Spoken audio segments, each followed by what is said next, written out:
நாம் எல்லாரும் தினமும் செய்யற ஒரு விஷயத்த பத்தி யோசிப்போமா? காலையில எழுந்திருக்கிறது. ஆனா இன்னைக்கு நாம இத வெறும் வசதியா மட்டும் பார்க்க போறதில்ல, உயிர் பிழைக்கிறதுக்கான ஒரு போராட்டமா பார்க்க போறோம். வாங்க ஒரு 20,000 வருஷம் பின்னாடி போய் பார்க்கலாம். சரி, அந்த பெரிய பயணத்துக்கு போறதுக்கு முன்னாடி முதல்ல இன்னையிலிருந்து ஆரம்பிப்போம். நம்மளோட இன்றைய காலைகள் எப்படி வடிவமைக்கப்பட்டிருக்குன்னு ஒரு நிமிஷம் யோசிப்போம். உங்ககிட்ட ஒரு சிம்பிளான கேள்விதான். நீங்க இன்னைக்கு காலையில எப்படி எழுந்தீங்க? கொஞ்சம் யோசிச்சு பாருங்களேன். நம்மள பல பேருக்கு காலையில எழுந்திருக்கிறதுனா இப்படித்தான் இருக்கும் இல்லையா? நல்ல கதகதப்பான பெட்டு, இன்னும் ஒரு 5 நிமிஷம் தூங்கலாமேன்னு ஆசை காட்டுற அந்த ஸ்னூஸ் பட்டன், அப்புறம் எழுந்ததும் ஒரு சூடான காஃபி. நம்ம காலை பொழுது எவ்வளோ ஈஸியா நம்ம கண்ட்ரோல்ல இருக்க பாருங்க. சரி, இப்போ இந்த எல்லா வசதியும் அப்படியே மறந்துடுங்க. வாங்க, இப்ப நாம போக போறது 20,000 வருஷம் பின்னாடி, முற்றிலும் வேற ஒரு உலகத்துக்கு. அங்க போனதும் நாம இப்ப பார்த்த எல்லா வசதியையும் ஒவ்வொன்னா எடுத்துடலாம். முதல்ல நம்மளை எழுப்பி விடுற அலாரம், அங்க அது கிடையாது. அடுத்து நிம்மதியா தூங்குறதுக்கு ஒரு மென்மையான படுக்கை, அதுவும் இல்ல. அப்புறம் நம்ம பாதுகாப்புக்கு நம்ம புகலிடமா இருக்கிற வீடு, அதுவும் அங்க கிடையாது. சும்மா யோசிச்சு பாருங்க, இந்த 3 இல்லாம ஒரு வாழ்க்கை எப்படி இருக்கும்னு. அப்போ அவங்களோட காலை எப்படி தான் இருந்திருக்கும்? அவங்களுக்கு காலையில எழுந்திருக்கிறதுங்கிறது ஒரு சாய்ஸ் கிடையாது. அது சர்வைவல், உயிர் பிழைக்கிறதுக்கான ஒரு முக்கியமான அங்கம். அவங்களை எழுப்பி விட்டது 2 விஷயம்தான். ஒன்னு, எலும்பையே நடுங்க வைக்கிற, உயிருக்கே உழை வைக்கிற அந்த குளிரு.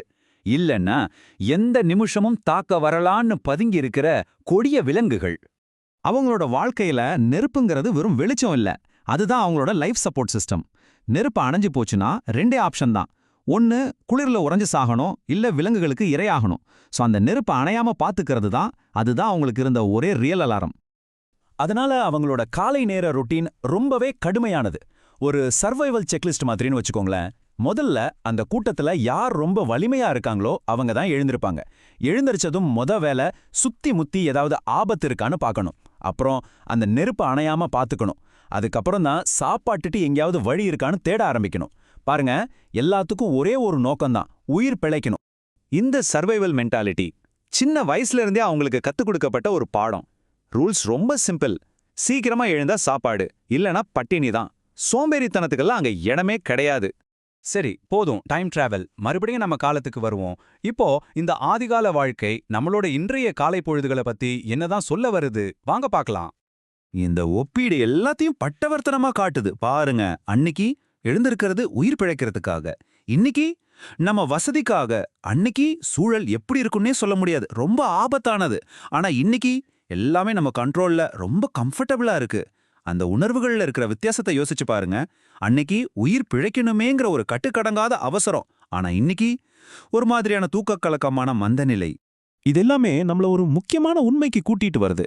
நம்ம அனுபவிக்கிற இந்த வசதிங்கிறது ரொம்ப ரொம்ப புதுசு. இந்த மாதிரி சோம்பேறித்தனமான, பலவீனமான காலை பொழுதுகள் அது ஒரு நவீன காலத்து கண்டுபிடிப்பு. சரி, கடைசியா இந்த கேள்வி உங்களுக்காகத்தான். உங்களுடைய காலை பொழுதுகள் அது எதுக்காக உருவாக்கப்பட்டிருக்கு? உங்களோட முன்னுரிமைகள் என்ன? கொஞ்சம் யோசிச்சு பாருங்க.